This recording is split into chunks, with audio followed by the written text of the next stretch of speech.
A growing chain of women's pregnancy centers in Texas is now offering contraception.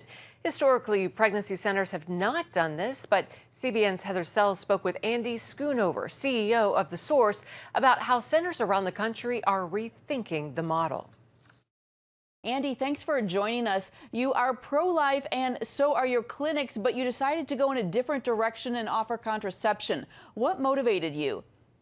Yeah, I got here about 2 years ago. I started with the organization, and I originally was very skeptical of using contraception as a tool to help some of these women. But as I saw women come into our centers who were on their second or their third or their fourth abortions, I just realized that we had to take a more proactive approach in reducing unplanned pregnancies. And so along with STD, STI testing, well woman checkups, prenatal care, we've also expanded our services to offer contraception.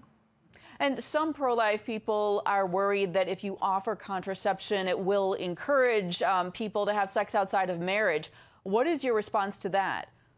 Yeah, all the studies out there show, or most of them show, or at least the big ones show that that's just not the case. Most of the women, all the women actually, who come into our offices are they're either pregnant or they have an STD, STI, or are at high risk. And so these women are not in that decision-making process of having sex or not having sex. They have crossed over that bridge, and now the question for us is, one, how do we protect them? And then two is, how do we bring them back across the bridge to a more biblical view of sex? And we think that using a tool like contraception, we can build a relationship with them and then gradually introduce them to the gospel. And like I said, hopefully bring them back to a more biblical view of sex. Mm-hmm. And so far, what are you finding with this, with the women that you've been supplying with contraception? How's it been working out? Well, we're actually starting in January, so it will be new for us in January. We just announced it this month, so we'll see. We're actually embarking upon a study to show that we can actually reduce risky sexual behaviors, reduce unplanned pregnancies, and introduce more women to the gospel. And that study is going to start next year. It's going to be a one-year study that we hope will prove out our theory. There's also concern that some contraception, like the morning after pill, is actually a form of abortion. How do you plan to handle that? Yeah, we're not using any abortifacients. And so there was a pretty famous Hobby Lobby case from 3 or 4 years ago in conjunction with the Affordable Care Act, where Hobby Lobby said we don't want to pay for these 4 forms of contraception because they thought they were abortifacients. And we agree with Hobby Lobby on that. And so we are going to keep from offering those forms of contraception.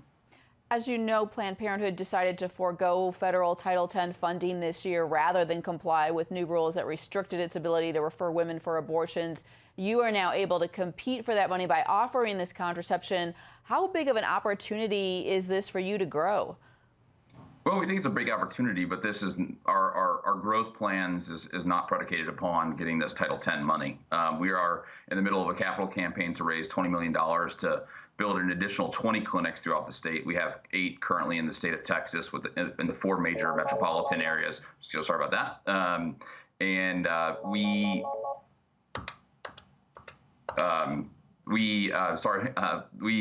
are going to build 20 more clinics in the state. We have 8 currently, and we're raising $20 million to do that.